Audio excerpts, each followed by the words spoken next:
P Team Neri. Please like and subscribe.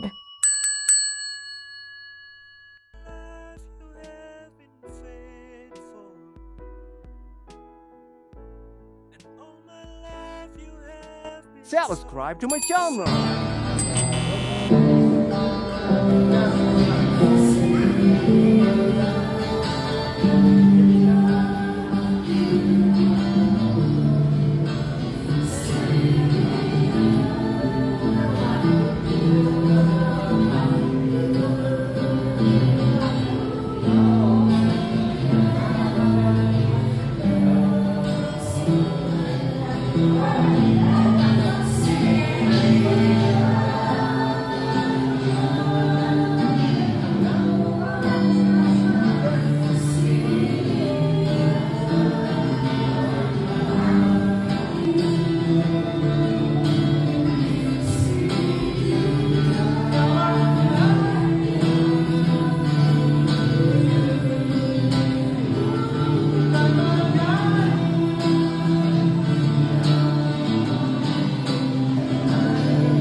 Experience ko ito sa Gethsemane.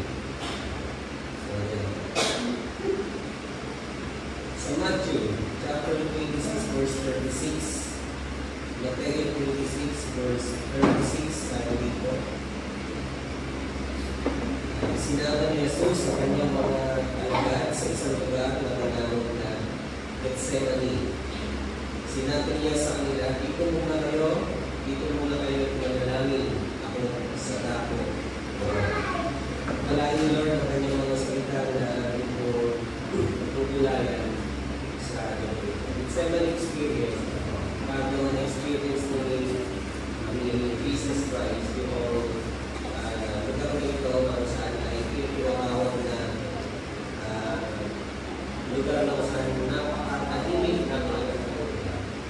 So, titignan po natin itong lugar na ito ng Gethsemane. Yung Gethsemane sa lugar ito para sa mga laban ng spiritual. Kasi ang Gethsemane kasi ang meaning ko niya ay oil press na yung ilaan kung saan kasi nakapalikod kasi yung mga olive trees dun sa Gethsemane. And then, nandun din sa lugar na yun yung tinatawag na pigaan ng langis.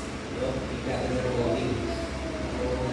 Yung word mo yun sa Hebrew word na Shemanim.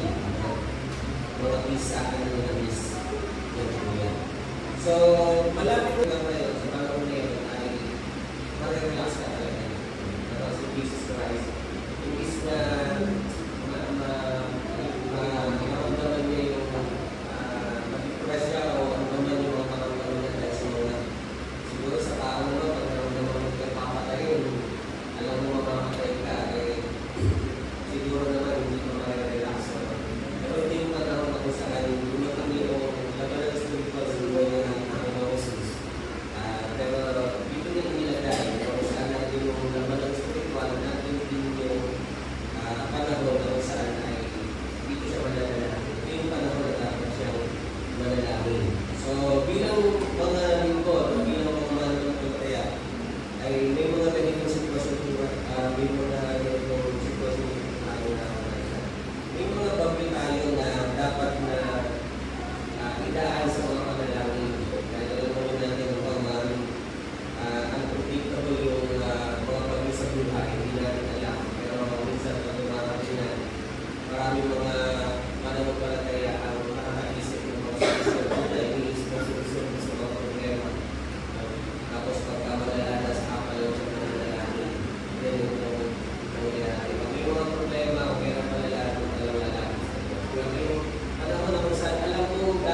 labanan na kanyang pinarap ay dinaan niya sa panalangin.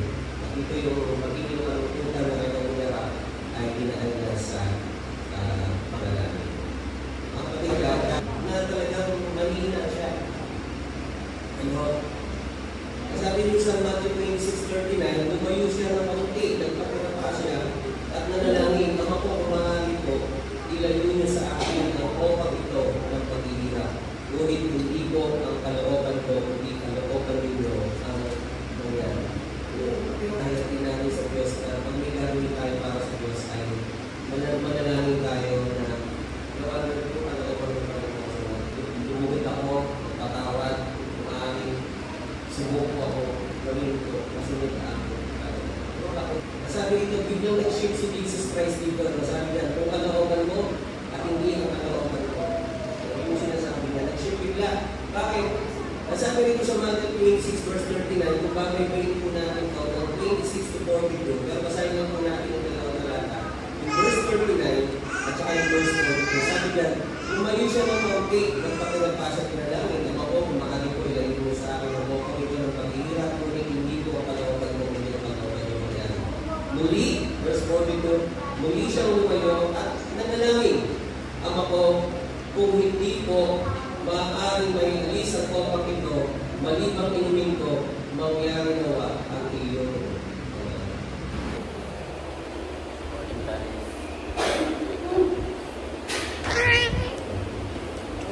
Tingin ko ang kaya sa mga pagbiyayang salita ko sa mga tunay na ang Panginoon Jesus ang siya naging example. Once na tayo po ay nakashare lahat ng ating mga nararamdaman at yun yung sa iyo. So, sa umalang po ito, tayo po ay lumayo.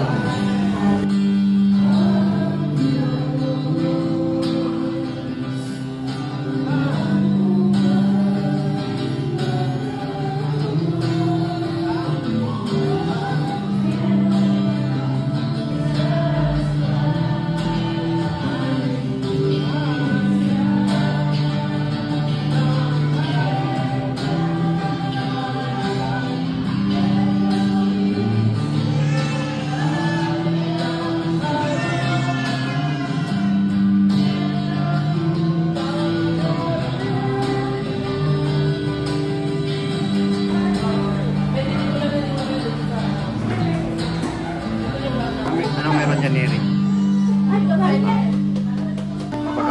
Pag-aaral kayo dyan.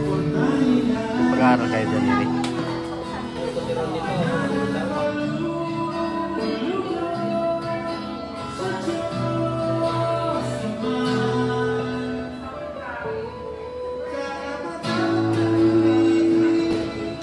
Neri, magkape ka na. Kape pandesal. Ayaw mo?